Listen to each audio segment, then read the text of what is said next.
This is the news and talk of Texas. Now, it's the Rick Roberts Show on 820 AM, 99.5 FM, HD2, News Talk 820, WBAP. Well, I know there's got to be a few 100 million more like me, just trying to keep it free.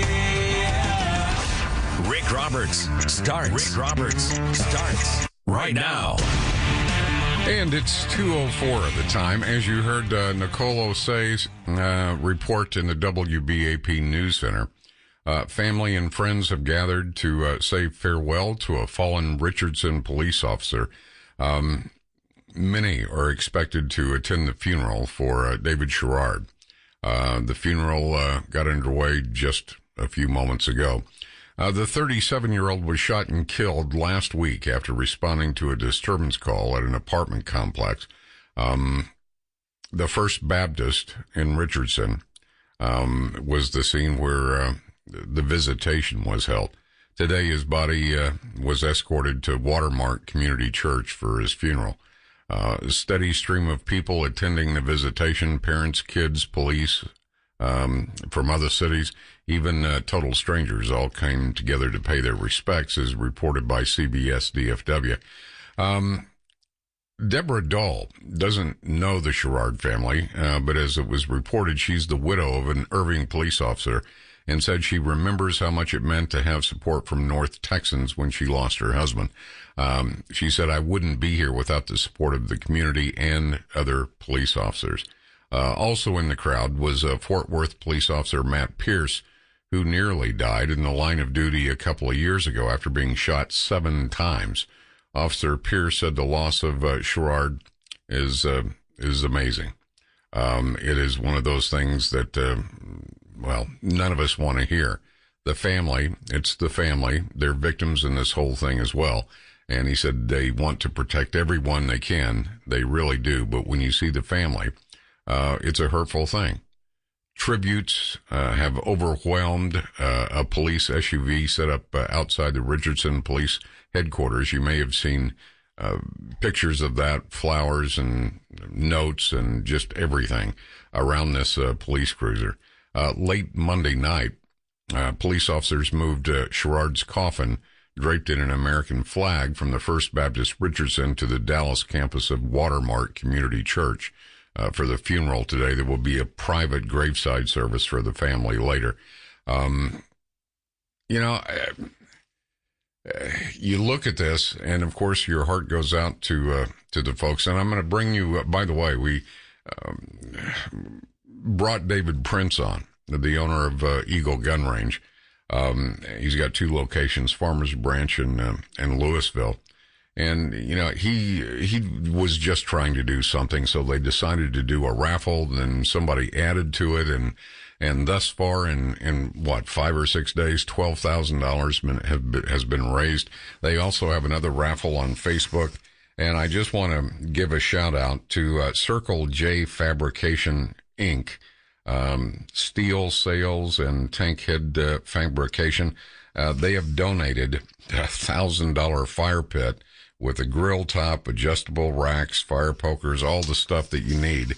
They have donated that to David Prince for the Facebook raffle.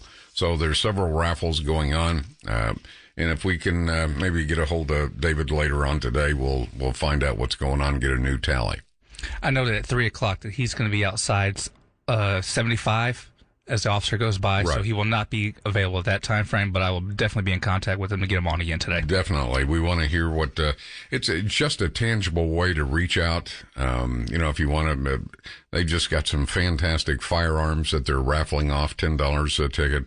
If you want to donate, you can do that too if you don't care about the firearms. Now they've got just a phenomenal steel fire pit that's pretty cool. They're going to raffle off thanks to those folks at Circle J Fabrication. And I've never met you. I don't know you, but thank you very much for stepping up. And, just a shout out to the listeners. I mean, very few times do I, come to the mat, as it were, to ask the listeners to do anything, but I didn't even ask. I just brought David on from Eagle Gun Range and said, this is what we're doing. I mean, literally within 5 minutes after we talked to David, people were calling and donating, and it just, thank you. I mean, that's the most I can say is thank you very, very much for responding in kind. There are no words to thank you for that. And by the way, every single penny goes to the family. There is no overhead cost. There's nothing. If you donate $5, $50, whatever it is, $5 goes to the family. I mean, every single penny. David Prince is a pretty good guy, and I will forever be in his debt for doing this. And now Circle J Fabrication, thank you for stepping up and donating this for the raffle. So if you want to, go to Eagle Gun Range, and then you can go to their Facebook as well. And there's another raffle going on there.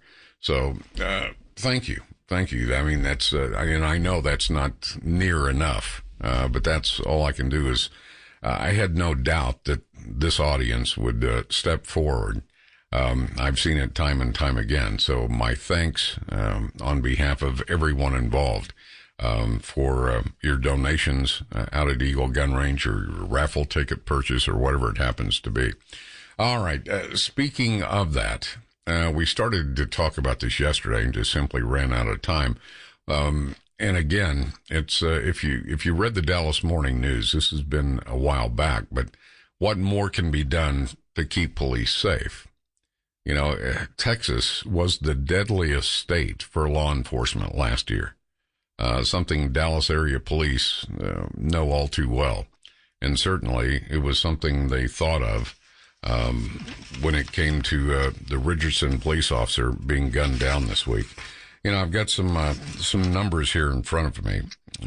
Police officers killed January through November of 2016. In Texas, 18 police officers.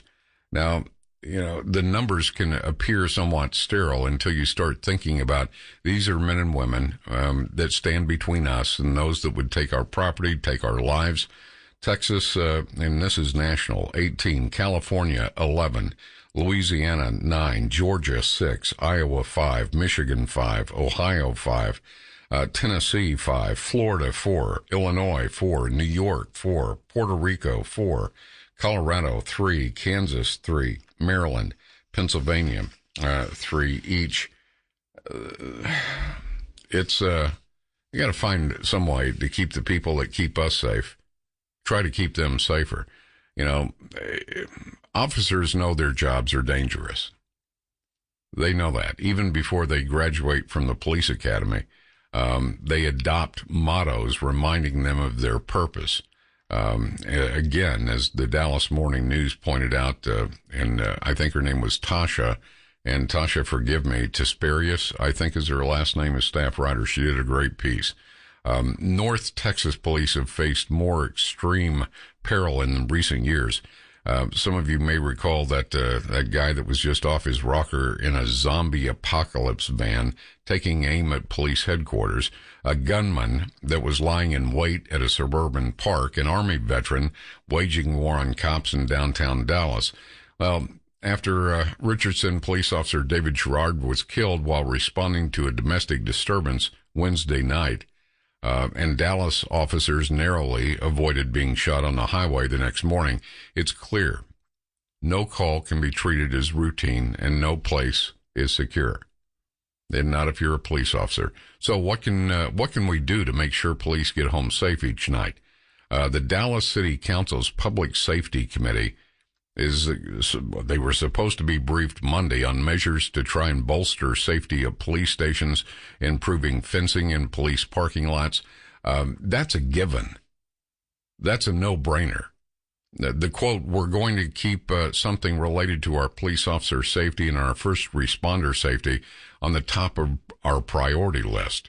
That was Adam McGow, who leads the committee. Well, then just do it. Police, it should be gated. There should be a fence up. I don't even understand this. They have $6.7 million from recent bond programs to strengthen fences around police stations, parking lots, install secured gates. They've been thinking of ways to keep police officers safe and keep them safer, especially after Sherrard was killed just hours before someone randomly shot into a patrol car driving on the highway. In Dallas, police associations have been critical of city leaders for being slow to make changes after the tragedy. Security improvements to the Dallas police headquarters are about 60% finished, won't be completed until May, nearly 3 years after a gunman shot up the building. Why? That's what I want to know. Why? This isn't somebody's port project. This strikes at the heart of keeping everyone safe. Well, I'm way late. We're going to talk about that. How do we keep our police officers safer? 1-800-288-WBAP, 1-800-288-9227. I'm Rick Roberts, News Talk, 820 WBAP.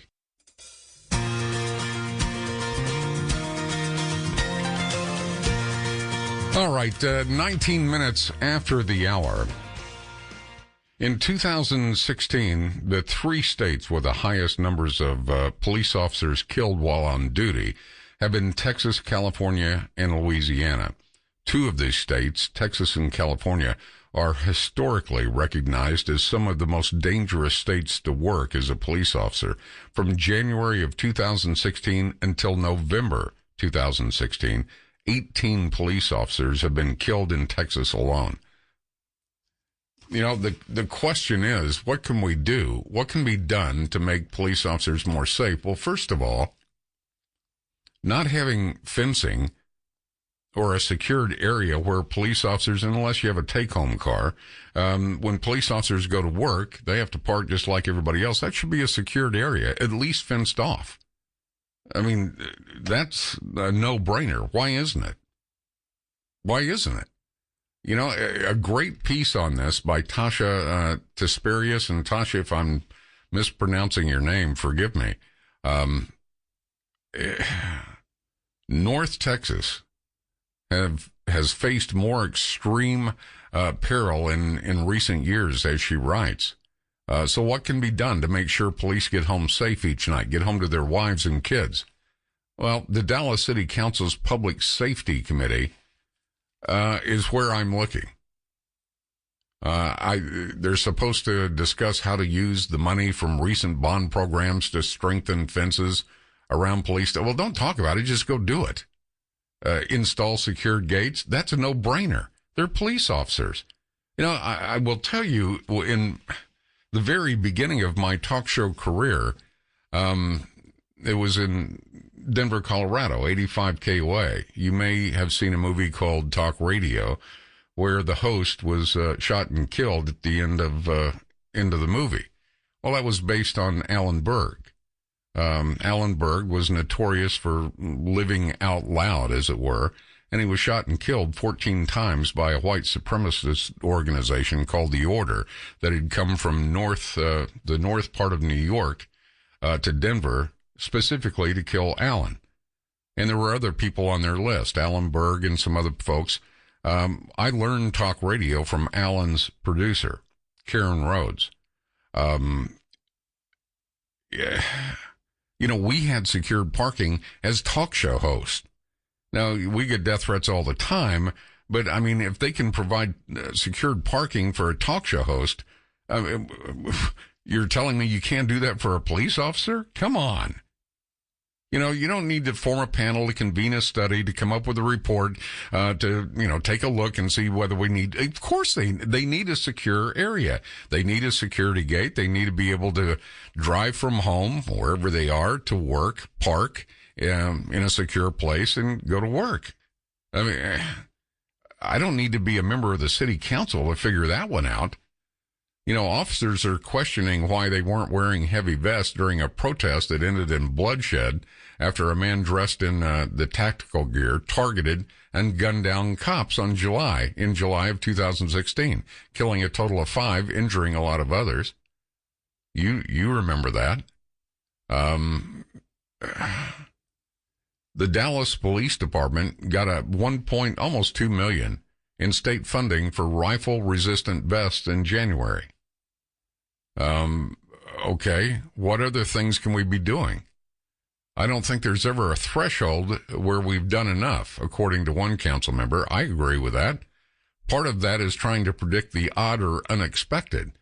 And if you want the odd and unexpected, be a cop. James Boulware rolled up at Dallas headquarters in an armored van in June of 2015 and fired a rifle into the building. In April, a man wearing a mask went to the Southwest Dallas police station to show the world that it could be done and to get rid of things that bothered him.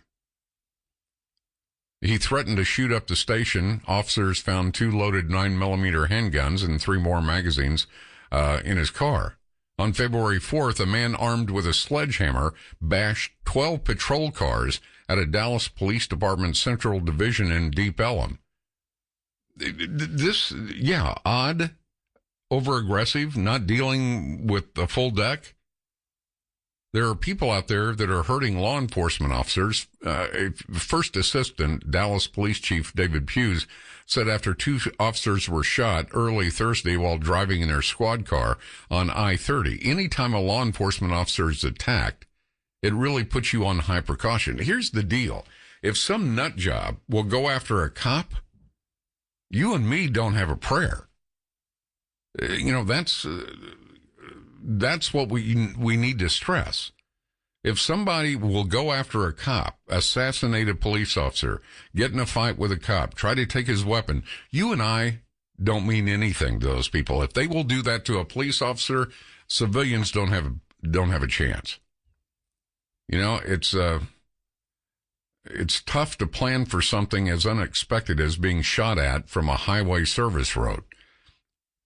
The officer in the passenger seat was injured by flying glass. 1 bullet struck the side passenger door. A second went through the passenger window. Investigators found 4 9mm shell casings, but no suspect. Police know they can't roll around in town heavily armored vehicles or stop people from going to police stations. They can't do that, but they still have to maintain an ability for the community to engage with them. There is no 100% way to prevent an officer from getting killed. Keep that in mind. Still, some things are basic, like fencing around parking lots at police stations so people with sledgehammers can't wander in. It's something that should have been and could have been done before something bad happened. It's up to the city leaders to make sure they support the officers who, they view their profession as a calling. Those are the kind of guys you want wearing a badge, men and women. It shouldn't be viewed, I'm going to do this for a while, then I'll do something else. Many of these police officers feel they've been called to do this kind of work. So it's our duty to make sure we honor that calling and that level of service, do whatever we can to keep our first responders safe. Last year, 14 Texas officers were killed in the line of duty. Sherrard, the Richardson officer, was the first on-duty officer killed in the state this year. His friends and family described him as a great man dedicated to helping others. Had 2 daughters, a wife. And as I say, if you get a chance to read the piece in the Tasha Tesperius, staff writer for the Dallas Morning News, and I don't always line up with what they have to say, but in this case, I agree. What can be done to keep our police officers more safe? You tell me. Because really, at the end of the day, when the dust settles, most of the ideas, the good ideas, the workable ideas come from you. 1-800-288-WBAP, 1-800-288-9227. When we come back, your calls as the funeral is ongoing for the fallen Richardson police officer. What can we do? What is possible to do? And Dallas City Council, this is to you as much as anybody else. Your calls straight ahead. All right, 2:33 the time. Welcome to Court of Public Opinion, the Rick Roberts Show. Glad you're along. 1-800-288-WBAP, 1-800-288-9227. The funeral for Sherrard, police officer Sherrard, is ongoing even as we speak. What more can be done to keep police safe? Well, fencing around the parking areas, I would have assumed that was already done. I wouldn't think you have to have a meeting to figure that out. Am I being a bit cynical? I think so. Who thinks you need to form a committee to employ a panel? Well, do we need yeah, you need fencing. Put the fencing up, secured gate, so cops can go to and from work without anybody walking up on them. How basic is that? Let's go to Chaz in Dallas. Chaz, thank you for waiting. I appreciate it. How you doing? Hey, just fine. Just picking up my wife from work here. I was coming up Central, and the last ramp across overpass over 75 coming up from Collins and all that area before you get to George Bush, they had two ladder trucks backed up to each other on the overpass with a rope suspended between the tops and a big giant American flag for Sherrard, I'm sure. Yeah, absolutely. And it made me think. It was like, what are people on the other side, the other team, what are they so afraid of? And I think they're afraid of passionate love of their country. It scares them. Somehow that's what they keep saying, fascists and bigot and racist. They're afraid of passion for the good. You're probably right. It's hard. It's hard for most of us to deal mentally with someone that would be so against something as we're seeing today for a fallen police officer. I mean, for all we know, that police officer may have helped half of those people out. We don't know. And that's the part I don't understand. I truly don't get. I mean, yeah, you may not like a speed trap or what you perceive as a speed trap or this or that or the last time you ran into a police officer. But, man, the work they do, not everybody is wired to do that. Yeah, they're putting their lives on the line, obviously, every day. It's something they know. It's part of their life experience, and yet they go back there. It's like people in, the Greatest Generation, all that stuff. They face the fact that every day they hop in that plane and go off and bomb Germany or whatever, and they knew, good chance I wasn't coming back, but they just did it. Well, that's a passionate love of your country. Passionate love for your country, for those that stand out, that lead, or try to, or for those people that, while they may not agree with every law, they are charged with, enforcing those laws. I mean, most times people aren't upset with cops; they're upset with the law. Well, if you don't like that, there are legal ways you can go about changing those laws or repealing those laws. But don't, no pun intended, but don't shoot the messenger. Exactly. Hey, listen, I appreciate the call very much, Chaz. Let's go to Fred in Bridgeport. Fred, thank you for waiting. How you doing, Fred? Pretty good. How about you, sir? Good. Very good. Thank you. When I was a little boy, my grandfather was the sheriff of our little county out in the middle of nowhere.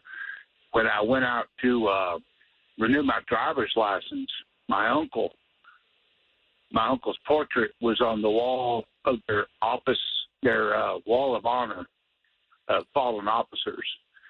I personally knew Harry Lewis, the Arlington police officer who was killed in the line of duty. And I think a fence around their parking lot is something pretty basic. Most apartment complexes have that. Yeah, exactly. I mean, I bring it back home to me. I mean, I have secured parking because, believe it or not, I mean, somebody doesn't like what I say or this or that. We get death threats all the time, and usually when you hear about them, those aren't the ones you worry about. But if we can supply secured parking for a talk show host, what more should we be doing for police officers? Well, for Christmas, I bought my brother and his wife concealed carry permit classes because if something were to happen to them, I wouldn't get over it. No, I know what you mean. I know exactly what you mean. The 18 police officers killed in the line of duty in 1 year. We've got to change that. And the only way to change that is we need communication between the police departments and the community and the bad guys out there. I mean, if you see something, you got to say something. no longer we don't have the luxury of just, well, I'm just minding my own business. I'm not going to get involved. If you see something going down, hit 911. Well, I'm choked up here. I'm going to have to drop off. All right. I appreciate the call. I appreciate you being so forthright, Fred. Thank you. All right. He was choked up. I mean, he was friends with someone that was killed in the line of duty. I get that. Let's go to Cindy. Cindy in Fort Worth. Cindy, thank you for waiting. I appreciate it. How are you, Cindy? I'm doing good. Thank you for taking my call. Yes, ma'am. I was calling in regards to the obvious need for the Dallas police to have fences around their parking areas like you were discussing earlier. Even in Fort Worth, I'm looking at this seeing no reasonable reason for it not to have already been done. I mean, they spent hundreds of thousands of dollars taking down a statue, and they did that really quickly. There's no reason why we can't get some private contractors out there, have them build these fences that they need. They can do it really quickly. Present a bill to the city council, or they could even take it as a tax write-off that they donated to the police association. You know, that is a very, very good point. I hadn't thought of that, Cindy. Cindy is here to say, you know, the Confederate statues that supposedly offends somebody who, I don't know who it is, but, you know, we could take those down within 48 hours, but you can't complete the fencing around parking areas where cops can go from home to work in a secured area. What a great point that is. You know, after the funeral today, the first thing the city council should do is give a green light and get a contractor out there tomorrow morning. Exactly. I mean, this shouldn't have gone any further than past what they experienced in July, you know, when all that went down in Dallas before. Yep. Right. There shouldn't have been any hesitation to have fences everywhere. They've been asking for it prior to those events. Yeah, it makes no sense, does it? I mean, no, it doesn't. Does it take the citizens of Dallas to rise up with a galvanized voice, say, look, the mayor, in his infinite wisdom, could have statues of the Confederacy taken down in 48 hours, but you can't finish up. And some of these fences have been started. You know, why? Finish them. Start tomorrow. Finish them. I say let the private citizens go build them, make it to whatever specs the police officers need, present the bill to the city. Well, in a perfect world, that's exactly what would happen. What a great angle on this. You know, what's more important, taking down a statue of the Confederacy or finishing a secured area at a police station? That doesn't even make sense. That's a no-brainer. Cindy, good call. Ted in Richardson. Ted, thank you for waiting. How you doing, Ted? Hey, Rick. Good to talk to you again. And my prayers and everything go out to the wife and the children of the fallen officer. We pray from Gateway for the officers every day, the ones that come and help us. But, Rick, I'm calling today because it's nothing new. You know, anybody and everybody is vulnerable wherever you're at. You know, you can be, you know, you're subject to be shot at any time by any crazed lunatic. You know, a lot of this started a long time ago with a lot of the black rappers and, you know, different rappers, you know, killing policemen and teaching their kids, you know, that policemen are the bad guys and that we need to rise up against them and kill as many as we can and stuff. And it just aggravates me because I have family that are police officers and state troopers and highway patrolmen and stuff. So, you know, it hits home, you know? No, I know. Look, you know, people say, well, why are police so aggressive? And in isolated incidents, they are. The more aggression they find in the public sector, the more aggressive they have to be. I mean, it would be nice if we could all get along and you know, back in the day, hey, how you doing? The cop knew every kid's name and all that kind of thing. But we're in a very volatile political landscape. And unfortunately,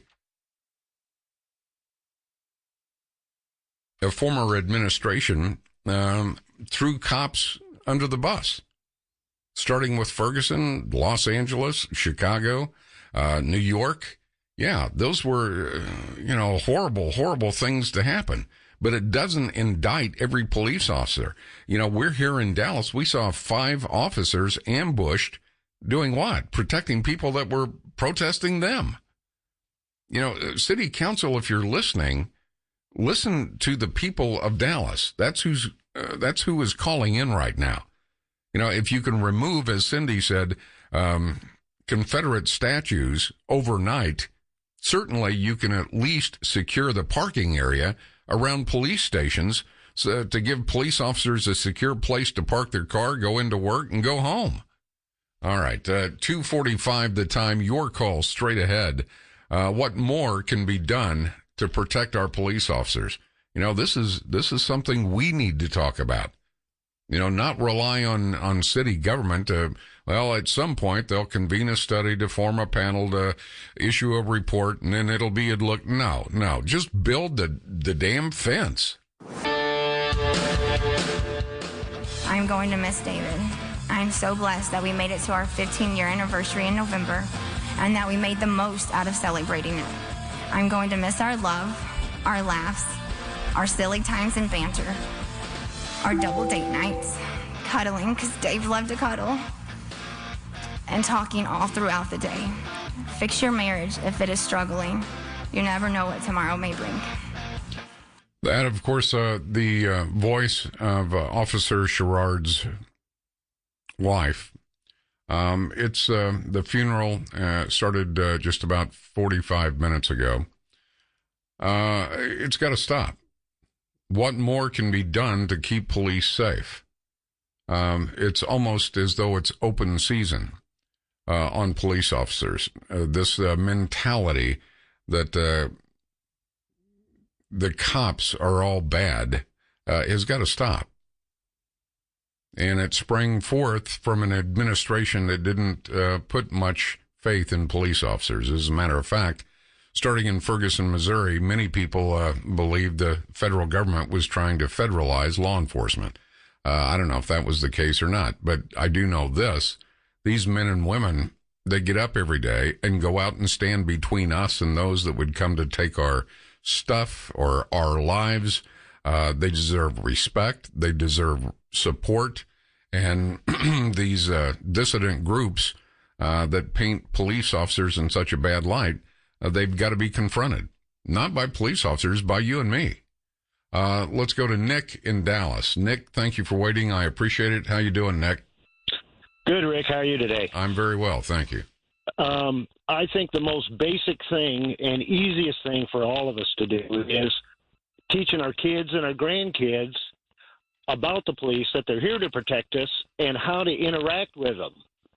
It's like you get pulled over for a speeding ticket. If you're belligerent, you're asking for trouble. But if you're cordial, you're yes, sir, no, sir, half the time they're going to let you off with a warning.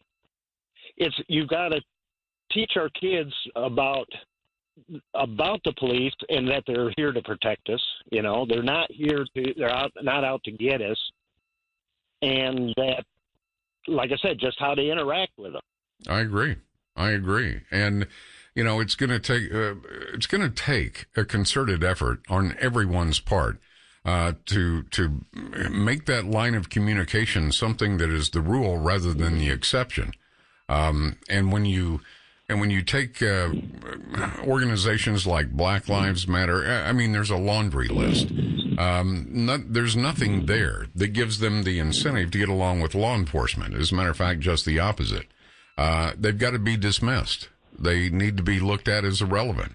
And I don't know how that happens long term, but we've got to start it someplace. Exactly. That's, like I said, it's at home is the first place it has to start, because if it doesn't start at home, it's just going to carry on through. That's exactly right. I mean, we've got to change our national mentality. That's exactly what we have to do. People ask me all the time, well, Rick, what about this? What about that? The more aggressive we are as a society toward law enforcement, then the more aggressive law enforcement has to become just to hold the line. Exactly. So there's no reason to be aggressive. We've got to stop that. But when you get into a society that no longer believes in accountability, responsibility for action, then this is bound to happen. We've got to stop it. And you're right. It belongs at home initially, and then extending outward. And these organizations that, forgive me, Barack Obama put so much stock in, they've got to be dismissed as irrelevant. They're not, if you want to be a part of a civilized society, more power to you. That's great. But there are rules, regulations, guidelines, and they're there for a reason, to keep us from going into anarchy. Nobody wants that. 2:54 the time. Your call straight ahead. Eric Bushman standing by in the WBAP newsroom. The very latest breaking news. I'm Rick Roberts. This is the Court of Public Opinion. Your opinion on the issues of the day. Your call straight ahead. Well, I know there's got to be a few 100 million more like me, just trying to keep it free. Yeah. Rick Roberts starts right now. And he goes, look, I'm going to introduce you to the Dave Sherrard rules of tickets.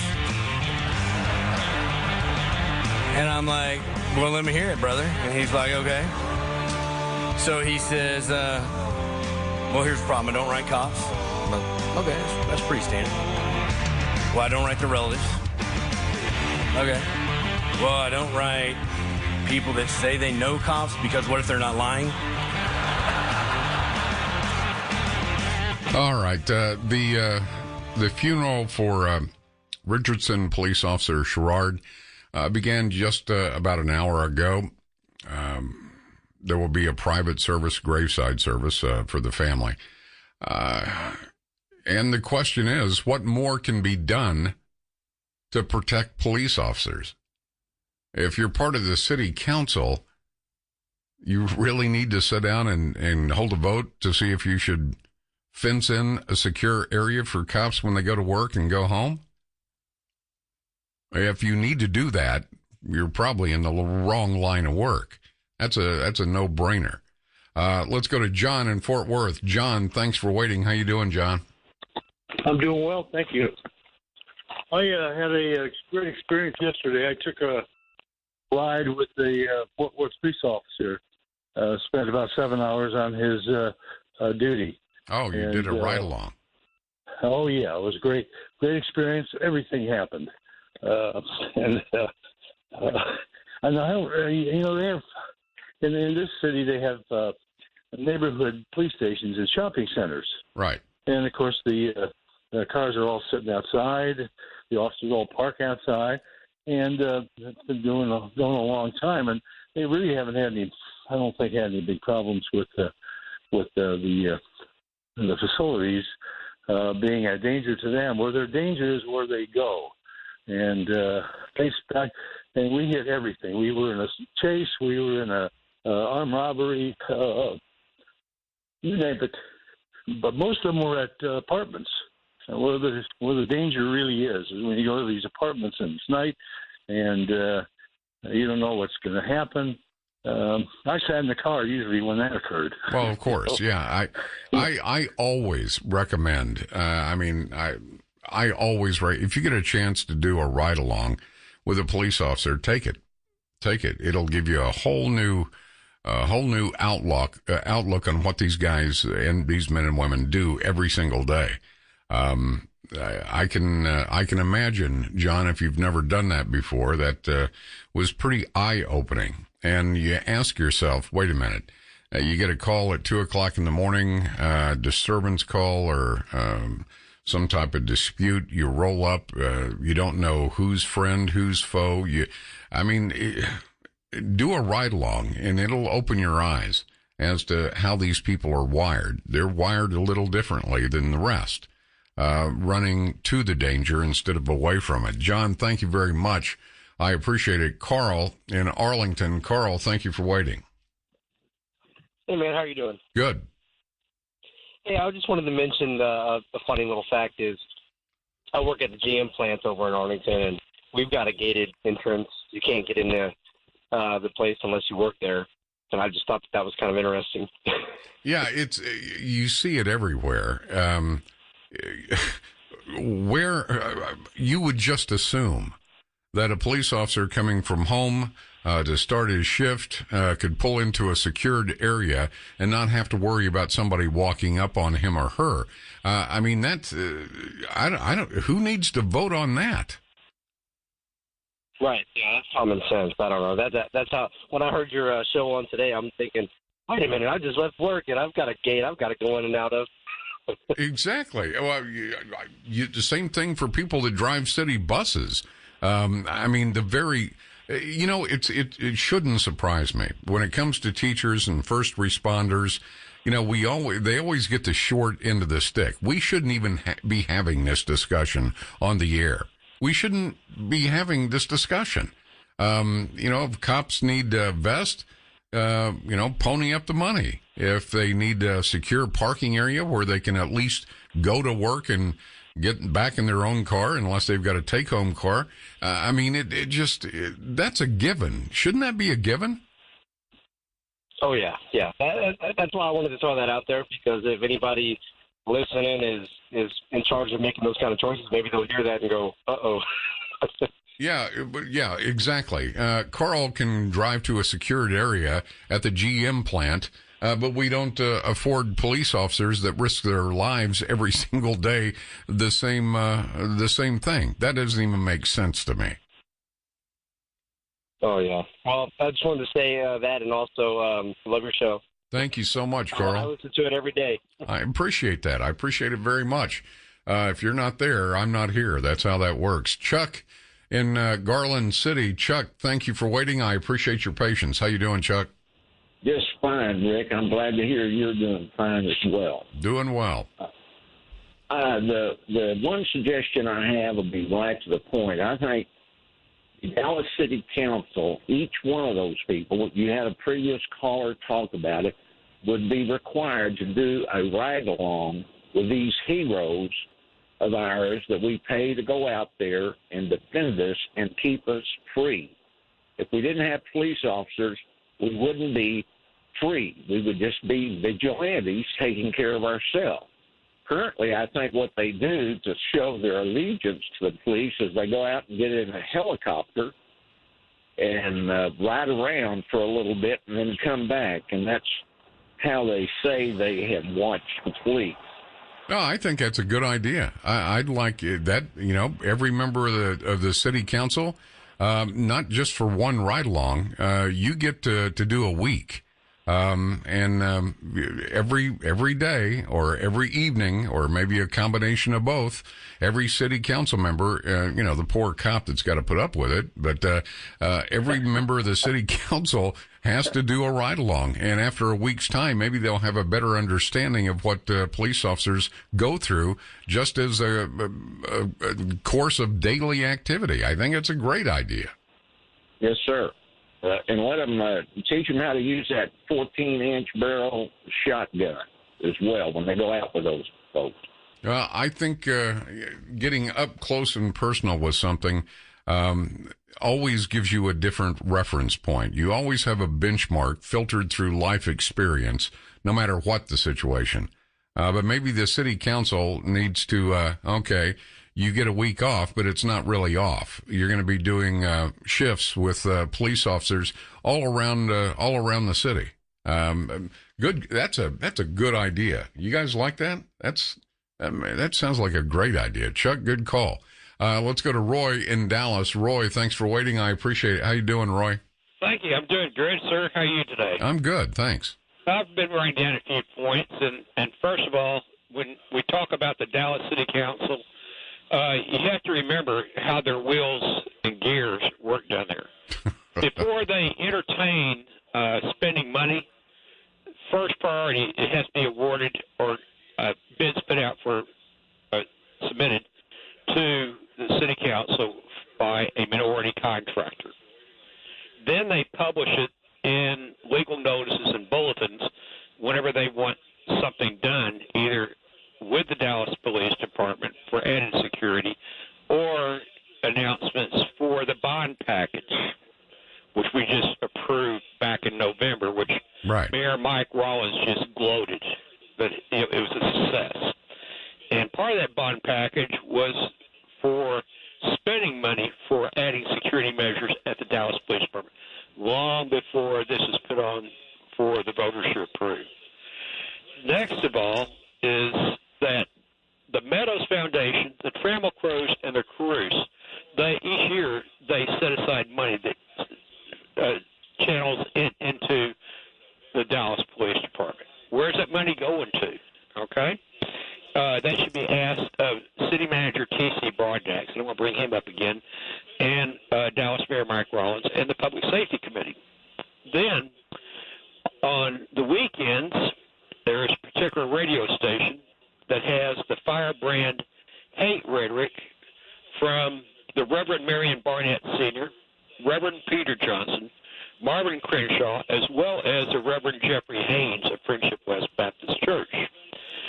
We want to know how we can make the Dallas first responders safer, including our fire paramedics.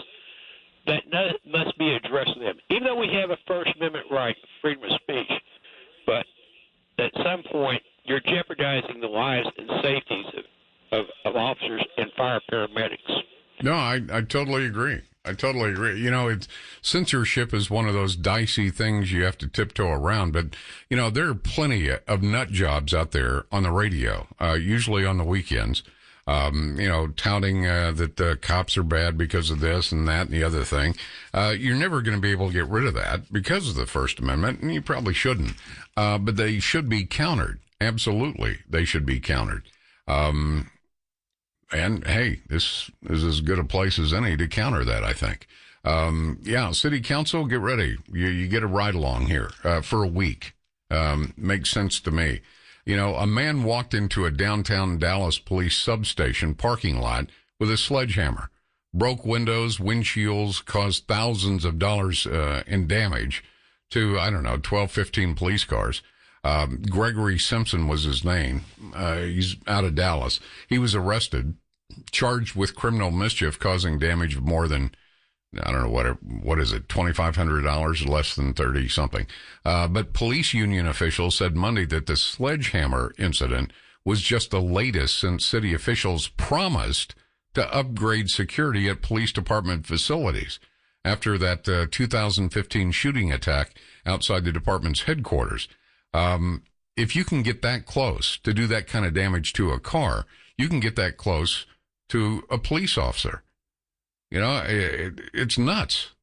You know, representatives of the city's largest police union, that's the Dallas Police Association, they posted pictures on Twitter and some of the damage and all that. But to me, yeah, the cars can be replaced. But if you can get that close to the cars, you can get that close to the cops. Association President Matta, I think his name is, he said union officials have been asking for security upgrades to be prioritized for months. The mayor and council members got in front of microphones and cameras and said that protecting officers was their number one concern. Well, what's been done? What's been done up to this point? You know, forget your panels, forget your studies, forget your, photo op. Look at us. Look, train the camera over here. Look at we're working. Look, I'm writing something down. Get the camera up closer. Yeah, I'm working. I'm going to keep those cops safe. I'm not interested in lip service. I don't think police officers are either. Just get the fences built so they can at least have a secure place to drive to work. Is that too much to ask? Dave, we as police officers as well put our hand up one day and said, hey, if things go sideways, we're going to do something about it. But Dave took that seriously. He was a warrior. He was selfless. He was a leader. He lived that way. And he died that way. 3:23 the time. Glad you're along. Went a little long with that last segment. Let me get in Mark in Fort Worth. Mark, thank you for waiting. I appreciate it. Hey, Rick. Thank you for a great show, and thanks for taking my call. You bet. I I've called in before. I spent 31 years with the City of Fort Worth Police Department, retired 2 years ago. And I think what a lot of your callers are mentioning is that change needs to start in the home regarding police officers and respect of them. And just real quickly, I wanted to read just a couple of things. One, when my precious wife gave me a retirement get-together 2 years ago, my son wrote a nice little thing that honored what I had done, and I kept it. And in part of it, he said, I had a college professor once say, without knowing my dad was an officer, that all cops are just violent pigs serving the interests of the rich. That's funny. I thought they were just like my dad, working at midnight on Christmas, standing on the side of a freeway after a fatal car wreck, or finding the jerk who stole something from you. You know, and I'm not here to preach or anything, but if folks will open to the 13th chapter of Romans in the Bible, and it says, therefore, he who resists authority has opposed the ordinance of God, and they who have opposed will receive condemnation upon themselves. For rulers are not a cause of fear for good behavior, but for evil. Do you want to have no fear of authority? Do what is good, and you will have praise from the same. Police officers are not out there trying to harm people. We all know that, and your callers know that. I just wish the younger generation or the Black Lives Matter generation could hear these voices and, like another caller said, go on a ride-in with a police officer and see what they do. When I worked in patrol, I loved having people come ride with me, and not every night was busy, but on occasion, when we did get into things, they really got to see what we do and how fast it can go downhill, and the decisions that you make that can affect your life and that of your family. Police officers, as you know, they're not robots. They bleed, they have families and loved ones that care about them like anyone else. And I just wish that more people would look at that and experience what officers do rather than judging it without knowing what they do. Amen. So, amen. Thank you for opening this topic. And I'm glad to hear the conversation, and especially in Dallas with the issue about the fencing around the parking areas where the police officers work or the secure buildings. You know, the fact that the city council there chooses not to spend the money to take care of them, it shows where their priorities are, and it's sad. It's very sad. You know, it's easy to say we support and love our police. You know, let's back it up with some action. And that's all I had to say. Thank you, sir, very much. Mark, thank you for the service, and I mean that sincerely. A quiet night where not much happens is considered a good shift. So, you know, with those folks that I think it's a good idea. Every member of the city council has to take a week and do a ride-along with different police officers from different parts of the city. Sounds like a perfect idea to me. Recognized he was hit and unable to stay in the fight. He conducted his own rescue and moved himself back to cover. By effecting his own rescue, he saved those other guys' lives that were in that room. Had he gone down where he was, they would have done a rescue without question. I don't doubt that for 1 second. Those guys would have gone down there and effected a rescue, and we'd have more officers dead and or wounded. All right, 3:33 the time. And, of course, the funeral for Officer Richard started about 2 o'clock. 18 police officers. You know, that's 18 individuals with families that were wired a little differently than the normal. You know, normally when you see something bad happening, you try to get as far away from it as you can. These individuals try to get as close as they can to take care of innocent lives. And there's a climate across this country that needs to be changed. And quite honestly, only we can change it. You know, with Black Lives Matter leading the way, police officers, the mentality that is being put forth is just simply wrong. You know,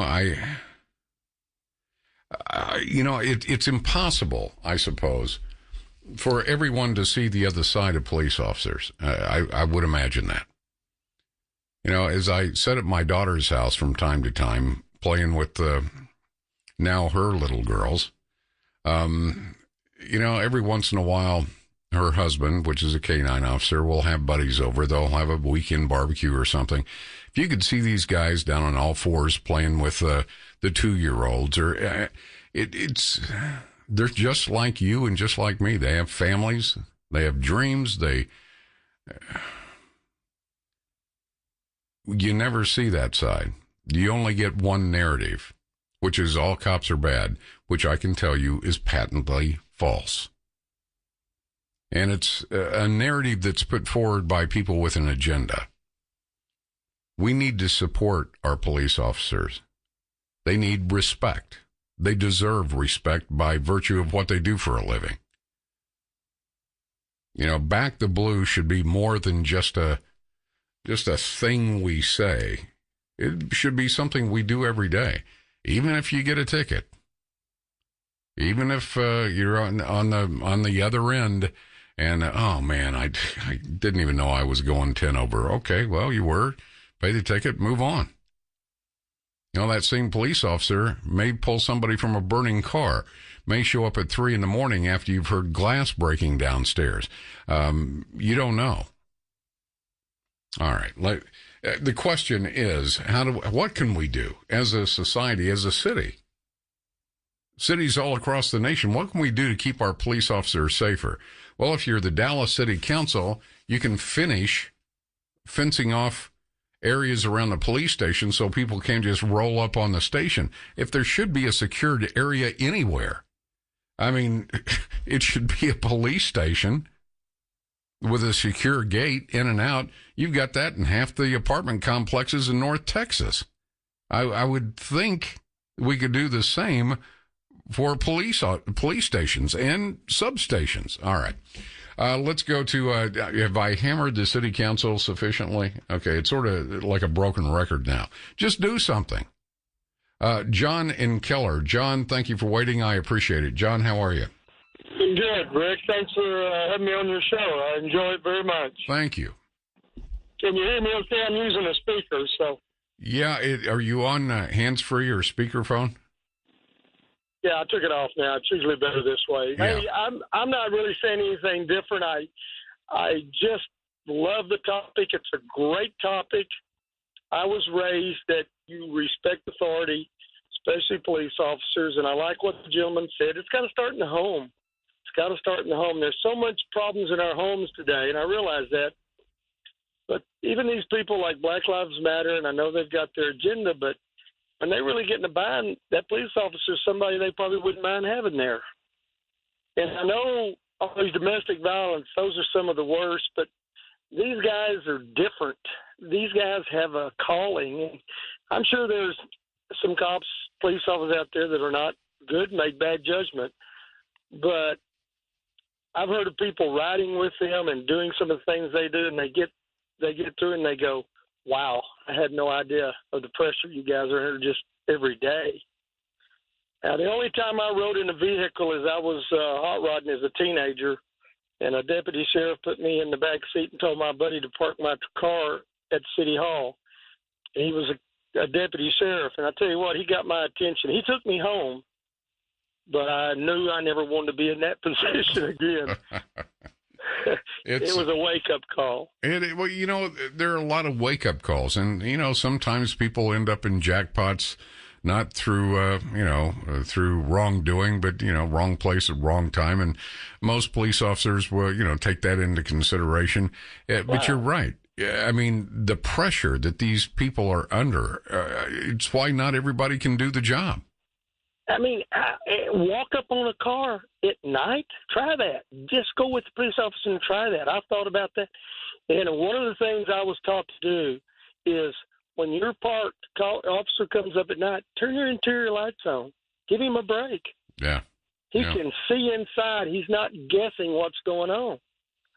So just stuff like that helps out the officers. And, it's amazing. this country today that we think these people are against us. But anyway, great topic, Rick. Thanks for having me on. Hey, anytime, John, I'll look forward to the next call. And John's right. If you get pulled over at night, I turn the dome light on, put my hands on top of the steering wheel. Have you been stopped, Rick? Yes, many times. Dome light goes on, hands on top of the wheel. Yes, sir, no, sir, 3 bags full, sir, and you're on your way in about 10 minutes, and he gets to go home to his family. Unless, of course, you got an outstanding warrant or, you're being looked for or something of that nature, then you deserve what you get, probably. All right, let's go to Tim in Dallas. Tim, thank you for waiting. I appreciate it. How you doing, Tim? Rick, doing well. It's great to hear from you. I've got some questions, and maybe some thought-provoking at that. But the Dallas City Council, we've talked about the lack of their priorities, and for how they spend the money, that's always going to be an issue. But do the city council members actually have policemen patrolling in their neighborhoods? I would assume so, yeah. Who do they think is protecting them? So I can't understand, and yet I can, the lack of common sense. I used to say Washington, D.C. was a logic-free zone, but, Rick, it's spread across the country. I mean, we've got it here in Dallas, as we know. Logic has just gone out the window. So I think it's up to us as folks who can think for ourselves and not be told what to think, to be out there and be vocal. And I really appreciate what you're doing, Rick. I can't say it enough to people. You got to listen to Rick. He is right on target. And I just can only say thank you again. Hey, the pleasure is all mine. It's, I've been a caller-driven show for the last 15 years because I found early on that the audience, their opinion, your attitude was much more polarizing and compelling than any guest I could have on. I mean, I do guests from time to time, but I don't rely on guests. In this particular case, let me just say this, and I'll stop hammering the city council. Police Association President Michael Matta, he said union officials have been asking for security upgrades and asking that be prioritized for months. The mayor, the city council members got in front of microphones and TV cameras and said that protecting officers was their number one concern. But very little, if anything's been done. And here we are again. In June of 2015, I told you about that James Boulware, fired multiple shots at the Dallas Police headquarters, squad cars, and officers from an armored van before leading police on a chase, and it was a standoff, I believe, that ended when a police sniper shot and killed him. He had said he was upset about losing custody of his son after an arrest, and I'm sure he was upset. That's a big deal. But what do the police have to do with it? City officials said in the following days, if you recall, they plan to upgrade security measures at headquarters and 7 substations. What's been done? Renewed calls for security upgrades were issued after July 7th. Remember that? The sniper attacks on officers who were working at a rally against police officers. These 5 police officers were killed protecting those that were protesting them. 4 Dallas officers and 1 transit officer were killed. 9 other officers were wounded during the attack and the standoff.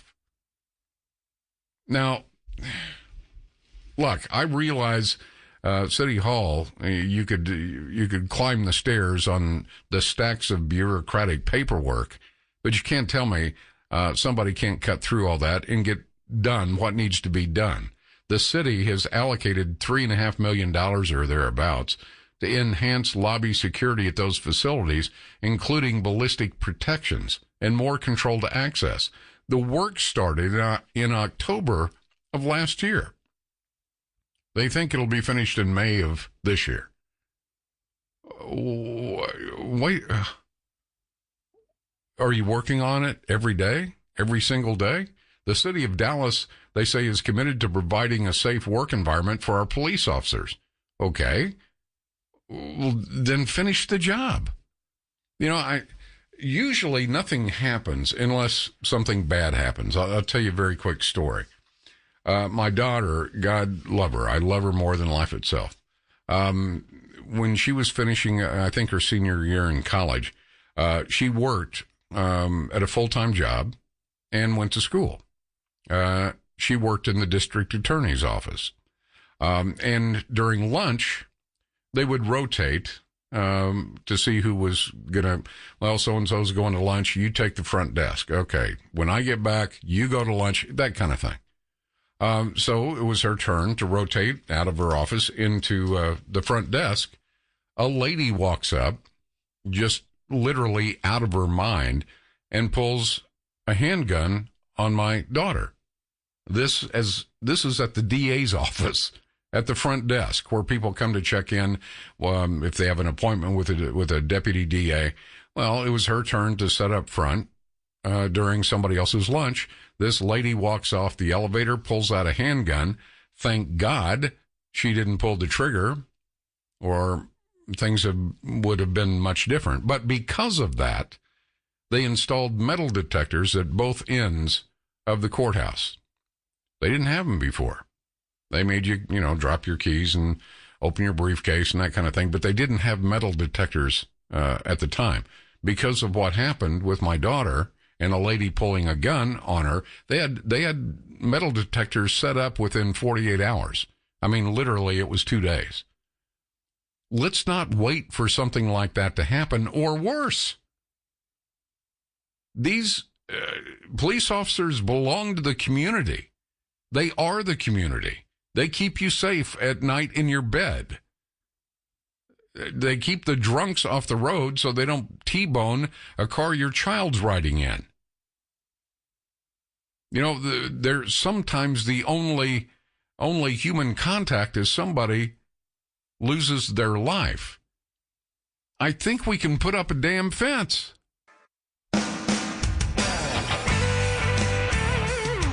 I'm going to miss it. I'm so blessed that we made it to our 15-year anniversary in November and that we made the most out of celebrating it. I'm going to miss our love, our laughs, our silly times and banter, our double date nights, cuddling because Dave loved to cuddle, and talking all throughout the day. Fix your marriage if it is struggling. You never know what tomorrow may bring.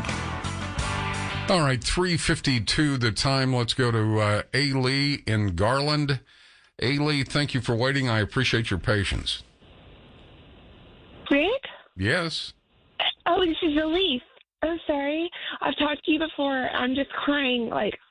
Thank you for everything, first off, that you do. You're amazing and just a class act. But I just wanted to give a shout out to every single officer. Mark had me in tears. Thank you so much for every, one of you that protects us. And I'm alone. I'm a lady, and there's times that I've had to call, and I'm scared, and I've been pulled over, like you've said. And no matter what, I always say thank you so much for your service, because it takes somebody so brave. Oh, you're right, Ailey. It's. I mean, think about it. It's it's dark outside. It's 11 o'clock, 12 o'clock at night. You're a police officer. You've found a reason to pull somebody over. You do so.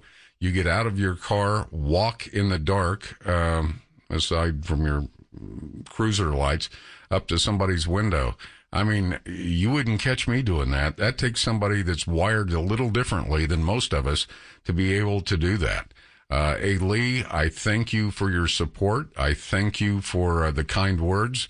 Look, police officers deserve our respect, our support, and if you get pulled over, make it as easy as you can, not only on the police officer, but yourself. Lee, thank you very, very much. That was very, very kind.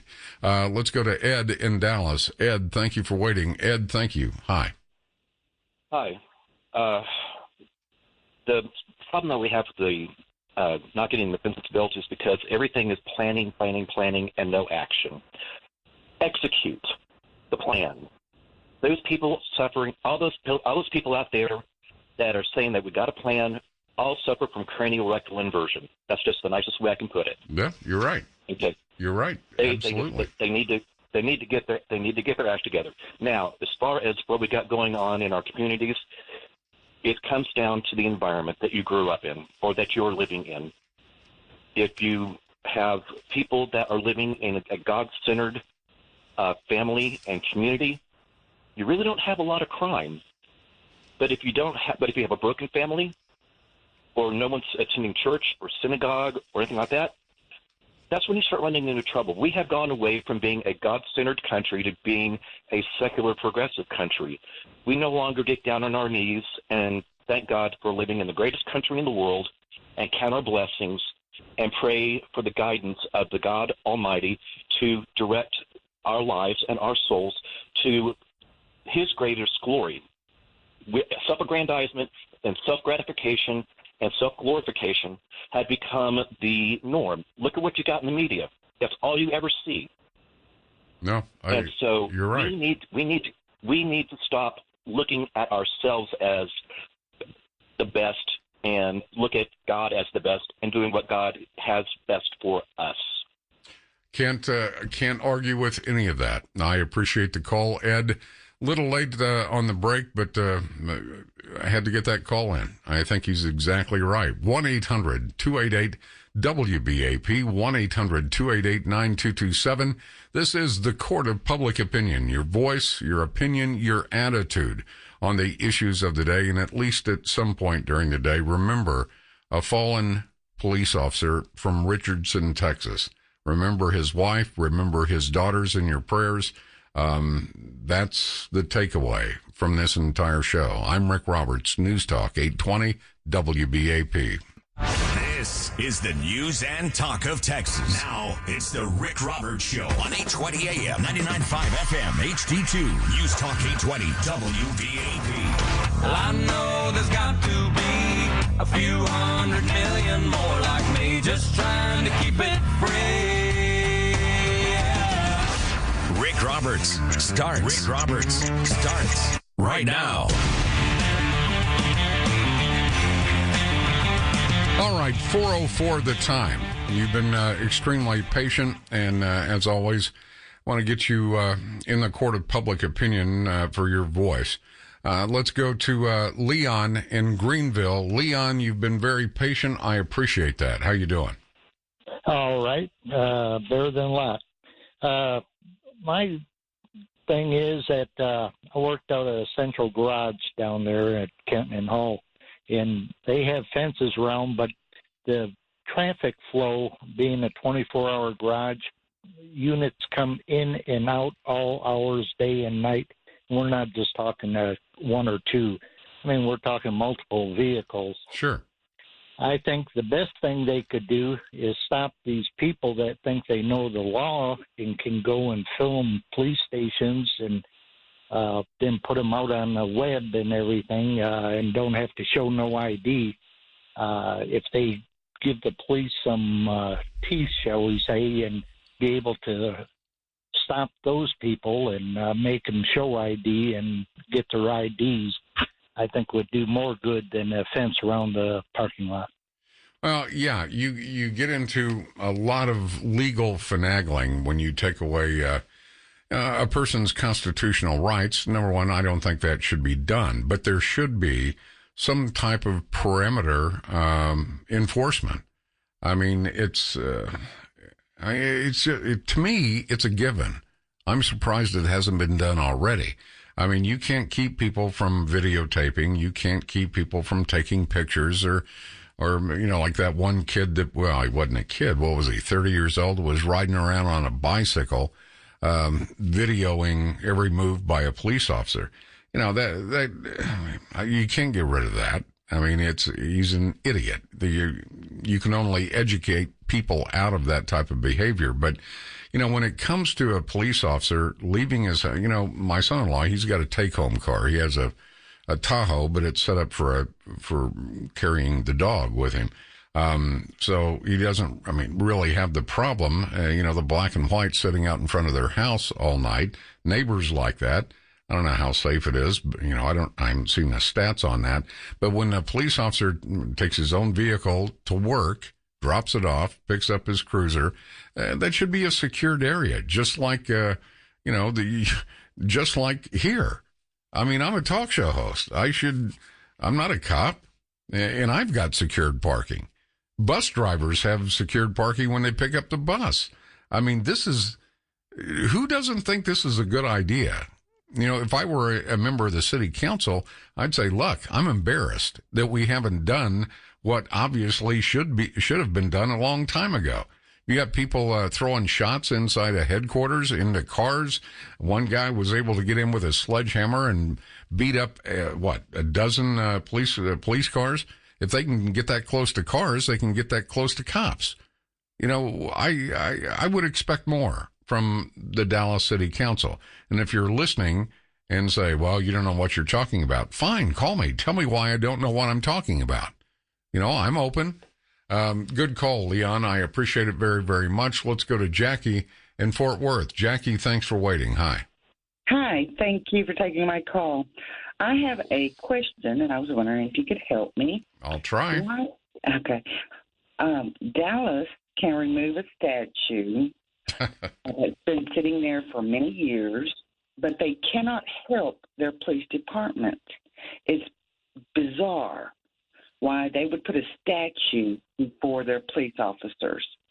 I had earlier in the show someone, Cindy, I believe her name was. I don't know why I remember that, but she said, well, explain to me how it is statues that have been sitting since the 1930s can be removed overnight because, in all his infinite wisdom, the mayor thinks, well, if I get rid of the statue, we're going to have better race relations. He can do that overnight, but it's taken, January to May to put up a fence? Come on. I know. Perhaps maybe if all of that Dallas commission, those people that sit there, could be fired, removed, and perhaps Dallas, in their wisdom of their people, could elect people in there that would perhaps help the police department. I'm hoping that a positive comes out of this latest tragedy with Officer Sherrard. That and generally, like that little story I told you about my daughter, and because of that, they put in metal detectors at the courthouse. Why'd they wait that long? That doesn't make sense. You've got people going to the DA's office all the time that are just beside themselves with grief or emotion or this or that. We need to elect people that are smarter than the situation. You know what I mean? Yes, sir. Oh, yes, sir. That's why I live in Fort Worth. Go Fort Worth. Go Fort Worth. I got to be honest with you. I love Fort Worth. I love Dallas, but I love Fort Worth too. It's if you look at this, Dallas is the nation's largest city, still run by the council manager form of government. It's maybe that's not necessarily. I don't know. Yeah, there is no answer. Well, there isn't, but when the people at large, that's you and me and everybody else, when we rise up, and I don't mean rise up in a destructive way, but rise up. It's ridiculous. It's crazy. What's going on? The Dallas City management is an ad hoc mess, and it needs to be fixed. So very true. So very true. Thank you so very much for taking my phone call. Yeah, you know what? I enjoyed it. I'll look forward to the next one. Officer Sherrard has been, his funeral has been completed. There will be a private graveside service for the family, as it should be. And, if you're so inclined, throw a prayer up for his wife and his daughters, and even throw one up for the city council to wake up and smell the coffee, get the fences built.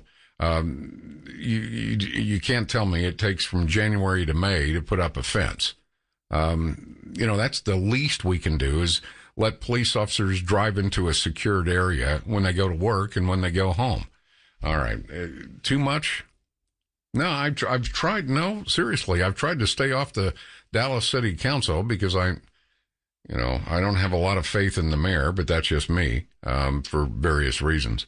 So, it just, I don't know. It's, what was it? It was just August or maybe September. The Dallas City Council, members, they were wondering, scratching their head, what do we do? A plan to reduce funds for hiring new cops, and now what are we short? Like 400 or 500? I'm sorry. The Dallas city manager released his first proposed budget. This was last year. Since the city hired him earlier that year, one of the things that stood out immediately was the way he managed to balance his budget without slashing services. He did that by targeting money used to hire police.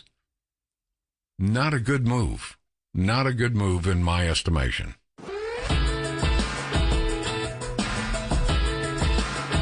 All right, 19 minutes after the hour. Right back to your calls. 1-800-288-WBAP. 1-800-288-9227. You know, it's a sad situation. But at 2 o'clock Central Time, when we started the show, another police officer was shot and killed, this time in Chicago. It's almost a daily occurrence now. And we've got to find some way to bridge that gap between law enforcement and the community at large. We've got to find some way to dismiss this mentality that cops are bad. We've got to find some way to dismiss what we went through for 8 years in a prior administration, where police officers were thrown under the bus before the evidence was even in. It's got to stop. Let's go to Linda in Greenview. Linda, thank you for waiting. Hi. Hello, Linda. Okay, don't have Linda. Let's go to Jerry in Dallas. Jerry, hi. Hello. Hello, Jerry. Are you there? I am. Hey, what I was going to tell you, I was a police officer for 44 years in a city here in the Metroplex. And in December, I believe it was 1978 or 1979, on a Friday night, we had a guy that got a ticket, didn't like it, pulled up the parking lot with a .30 caliber carbine. Wow. And shot an officer getting out of his car, been on the job for 2 weeks, shot him in the neck and in the elbow, fired 3 or 4 rounds in the jail, 3 or 4 rounds into the crime scene unit. And then there was a gun battle on the parking lot until he was finally shot and killed. So the illustrious leaders decided to put up a fence. So they put up a huge concrete fence around the back of the parking lot. Never put any gate. So I guess next time it will keep the rounds from getting off the parking lot and bringing out anywhere else. But like you say, in Dallas, the illustrious mayor can come up with, $800,000 to move a statue, but he can't come up with money to protect parking lots. Thank you. That's exactly what people have been saying during the whole show. You know, we can remove statues from the Confederacy, even though they've been here forever, but we can't put a gate in at the at the police department. I mean, forgive me, I don't mean to be ugly, but how stupid is that? You know, we can get rid of the statues because they may offend someone, but we can't complete the fencing and put in a gate at the police department. I'm sorry, that's nuts. That doesn't even make sense. You know, who's in charge of that? David in Dallas. David, thank you for waiting. Hi, David. Hello, David. How you doing? Good. Yes. Yeah, Rick, appreciate you taking my call. I'm a retired Dallas officer, and I hired on in 82, and I retired in 2016. And we've always had issues with the substations and the parking lots not being secured. And we've always brought that point up to the powers that be that can fix that. But it's always fallen on deaf ears. I think it's funny how the Dallas fire stations can all have secured parking lots, but the Dallas police stations can't. And we've just always brought that point up, and it just seems that it goes nowhere with the people that can make that change. But see, that doesn't. And first of all, thank you for the service and for the service of that previous caller. See, that doesn't even make sense to me. How can you have secured parking for everyone, including bus drivers, but not the police department? I mean, to me, that's a no-brainer. That I would just assume, if someone were to ask me before this came up, I would have assumed that it was done. Right, and you would think so. I mean, years ago, I worked at the Southeast substation and was sitting in my squad car doing a report, and a guy walked by in front of the substation and shot at me sitting in my patrol car. Oh, man. You know, and it's always been an issue. But it just keeps getting shoved to the back burner, and you have these people on the council that say, well, we don't want to violate anybody's rights.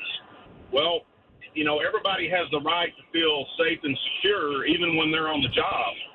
And to me, it's a point that they just keep shoving to the back burner because they don't want to put forth the money to do it. Well, they've got the money. They got the money through a bond. I don't know whose rights would be violated by not being allowed to walk up next to a police car at the police the police department or a substation. I don't get it. I think the city council needs to hear from a lot of people in this audience. Yeah, I would agree with that, but it just seems that they just want to deal with everything but security. I mean, even the people who work at City Hall have secured parking. The city council has secured parking. The mayor has secured parking. Everybody in the upper echelon has secured parking, but they don't think it's necessary for the police officers who they call upon when everything goes bad. So I guess the takeaway, God forbid, if anybody in the audience is awakened from their slumber at 4 a.m. by a home intrusion downstairs, they ought to call the mayor and the city council. Yeah, well, good luck with getting a response on that. Yeah. First of all, and I mean it, David, thanks for the service. It's not an easy job. Not everybody's wired to do it. This has got to stop. If only 10% of the people in this audience made a phone call to City Hall or the mayor's office with one question: where's the fence? Where's the fence? They should know what that means. David, thank you for the call. 4:25 the time. I'm Rick Roberts, News Talk 820 WBAP.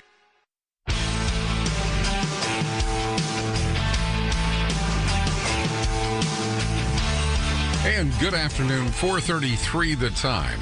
I'm Rick Roberts. This is the Court of Public Opinion. Your voice, your opinion, your attitude on the issues of the day. You just heard Eric Bushman in the WBAP newsroom, the funeral wrapping up for the fallen officer, Richard. David Prince, if you don't know that name, you should. He's the owner of Eagle Gun Range in Farmers Branch in Louisville. I was out there not too long ago. And a friend to just about everybody you can imagine in law enforcement. It's something he stood up and he said, I don't know what I can do, but I want to do something. So he decided to have a raffle. And that's where this thing began. And first, I want to thank you, members of the audience. You've always stood up every time there was a need, and certainly there was a need for a widow and 2 kids that have lost their dad. I thought about this last night and this morning. I want to be able to give you updates on what's going on, not only with the raffle, but the donations. And now we've got something else, a Facebook raffle. I want to thank the people out at Circle J Fabrication. They donated a 36-inch fire pit with a grill top, and it's like $1,000. Just gave it. to David to raffle off on the Facebook. And there's another raffle as well. With me is David Prince from Eagle Gun Range. David, how you doing? Rick, I'm doing great. I always appreciate you and your listeners. I mean, like you said, they stepped up. And I mean, within 5 minutes of Monday's broadcast, Justin called me and said, David, I want to do something, make a difference. And he was kind enough to send over the, well, we're going to go pick it up tomorrow, but the fire pit that is a beautiful fire pit that he's been selling out at the Fort Worth Stock Show. And he's been gracious to do that. And as you probably will know, that we have over 600 people now have donated, bought raffle tickets, and we raised over $12,000 for this family. And this is only in 5 days. We've got 25 more to go. That's amazing, isn't it? It's amazing. Your listeners are great, and our customers are phenomenal. I'm out here at the funeral right now, standing out to pay my respects as the family goes by, and this place is packed. I can't tell you. I had to park a mile away to be able to get a parking space to get here. It's the people in the city of Dallas and part of, the police department love their families, and we're just grateful for the people that are here honoring this family. Well, David, it's I'm really glad on a personal note that I got a chance to meet you a month or so ago, but I guess the message is you're out there at the funeral, paying your respects to the family as they drive by. You've done what you can with your own business. There's a raffle. Raffle tickets are $10 a piece. You don't have to buy a raffle ticket. You can simply donate. But tell people very quickly, if you would, David, what's up for the raffle? There's a SCAR 5.56 rifle. That's a really nice rifle. Then we have an HK 40 cal pistol that one of my distributors just gave us to raffle off, and now we have the fire pit. We've also been able to add to our website now, Rick, that you can go on our website and click at the top, and there's a banner that says just donate. You can't buy a rifle ticket online, but if you decide you want to donate, you can click on there, and it'll go take you to a site that will take your donations. Now, give us that website, David. www.eaglegunrangetx.com. And we'll be taking donations up for about 3 more weeks, and then somebody will be delivering it directly to the family. There's no middleman. It's going to go. Check's going to be written directly to the family. We'll get a cashier's check and take it there. The one thing, we're not looking for publicity on this. We just want to help the family. No, gracious. I know that.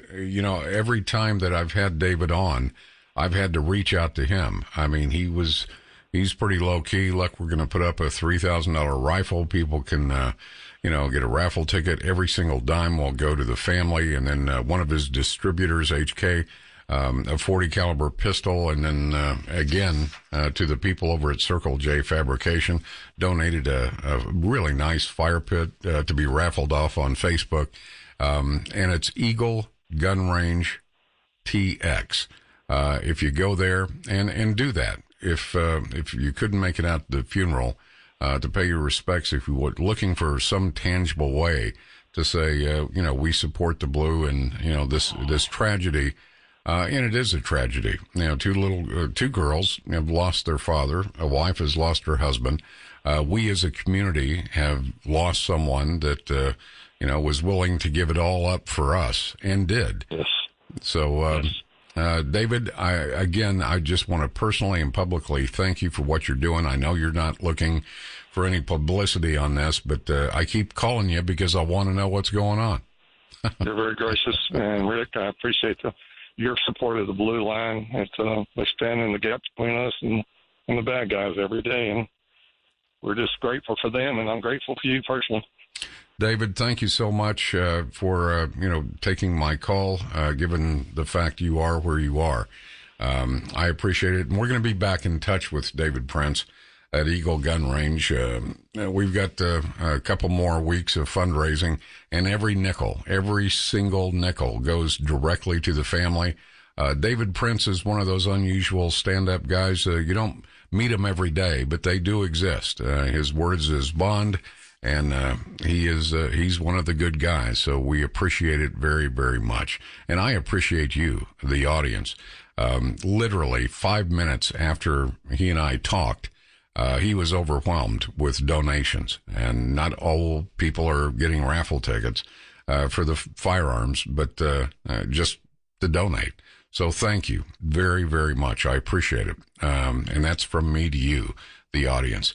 I'm going to take an early break, if you don't mind. I'm going to step aside very quickly, and we'll come back. We'll take as many of your calls as I can get in. I promise you that. Again, my thanks to David Prince. He is out there on the side of the road paying his respects, along with, I guess there are thousands of people out there. It's amazing. So, thank you very, very much, and I mean that sincerely. This fallen officer deserves our respect. His family deserves our support. This is a man you may not even remember, but he put himself in harm's way for us. And it could have just as easily, God forbid, been me or you or your daughter or your wife. It didn't matter. That's what these men and women do every single day, and they never question it. I'm Rick Roberts. This is the Court of Public Opinion on News Talk 820 WBAP. All right, 4:46 the time. Glad you're along. My thanks to David Prince from Eagle Gun Range. You know, this is sort of surreal. I used to listen to Paul Harvey in the back seat of my grandfather's car. If the snow got too deep, he wouldn't let me walk to school. And I'm talking elementary school. And I used to listen to Paul Harvey. He always had it on Paul Harvey. And then after 10, 12 years at another radio station, my producer got a hold of Paul Harvey before he passed away. And I get ready to start the show. And then instead of my regular open, it was, may Paul Harvey introduce himself to the Court of Public Opinion. And he gave me some very, very nice compliments. And of course, that was before he passed away. But I remembered something that he did about police officers. And obviously, it was a long, long time ago. But I think it's just as apropos today as it was back then. Paul Harvey, the policeman. Policeman. A policeman is a composite of what all men are, I guess, a mingling of saint and sinner, dust and deity. What that really means is that they are exceptional, they are unusual, they are not commonplace. Buried under the froth is the fact, and the fact is that less than 0.5% of policemen misfit that uniform, and that is a better average than you'd find among clergymen. What is a policeman? He of all men is at once the most needed and the most wanted, a strangely nameless creature who is sir to his face and pig or worse behind his back. He must be such a diplomat that he can settle differences between individuals so that each will think he won, but if a policeman is neat, he's conceited. If he's careless, he's a bum. If he's pleasant, he's a flirt. If he's not, he's a grouch. He must make instant decisions which would require months for a lawyer, but if he hurries, he's careless. If he's deliberate, he's lazy. He must be first to an accident, infallible with a diagnosis. He must be able to start breathing, stop bleeding, tie splints, and above all, be sure the victim goes home without a limp. The police officer must know every gun, draw on the run, and hit where it doesn't hurt. He must be able to whip two men twice his size and half his age without damaging his uniform and without being brutal. If you hit him, he's a coward. If he hits you, he's a bully.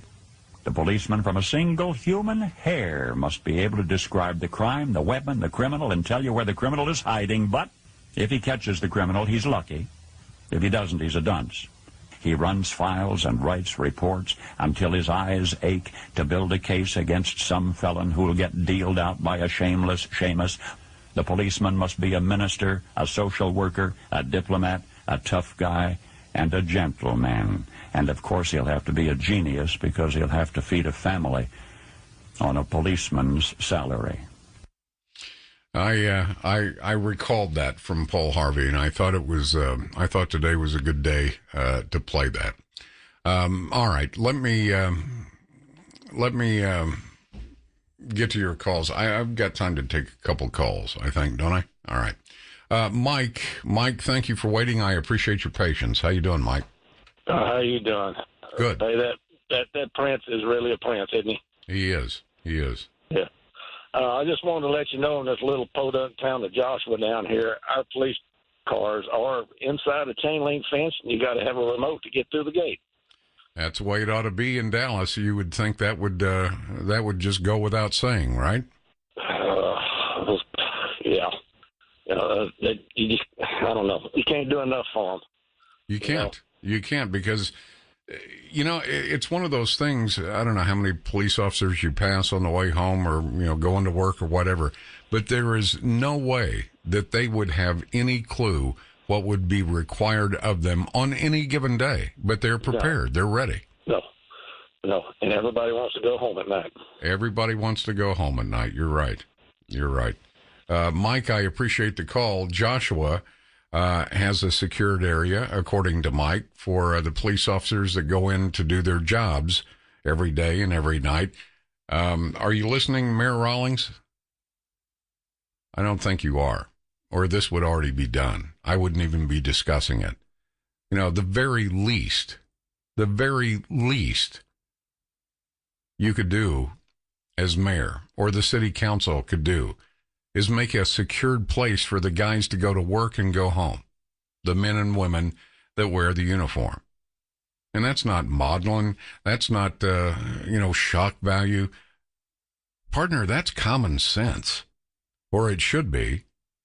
Perhaps City Hall is void of common sense. All right, let's go to Andrew. Andrew, thank you for waiting. I appreciate your patience. How you doing, Andrew? Hey, man, I'm doing pretty good. How you doing, Rick? Doing good. Hey, these politicians, boy, they're crazy.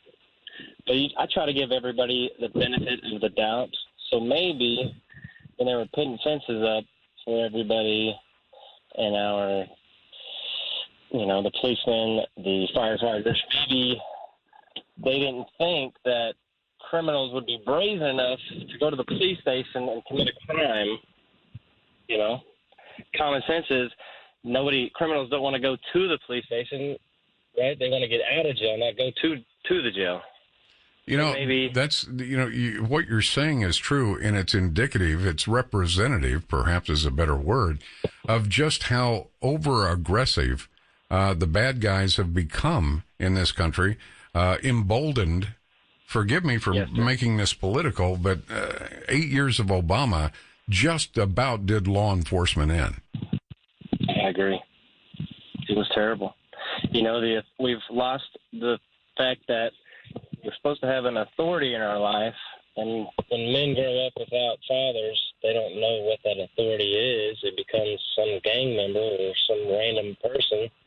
But, we can always take it back to the Lord and know that He is the ultimate authority. So if we always have Him watching us, boy, that'll stop a lot of people from doing things they shouldn't.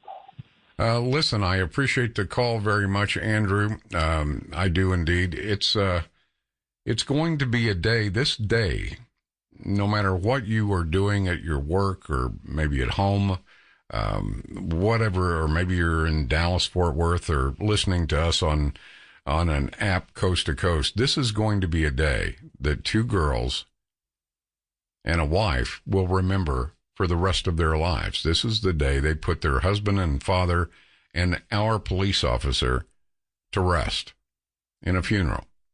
Man, we've got to cut this back. We've got to find some way to turn this around. We absolutely have to. We can't keep being the number one state. What? In education? No. In the economy? No. The number one state in officers killed in the line of duty. It's got to stop. It has to stop. So unless you're some bad guy there, waiting to go do your drug deal or, rob somebody or hurt somebody, everyone else, we need to come together and let police officers know we support them, we respect them, and from time to time we're going to have an encounter with them. Hopefully it goes well, but we have to do that. We must do that. Officer Sherrard from the Richardson Police Department, rest in peace. I'm Rick Roberts, News Talk 820 WBAP.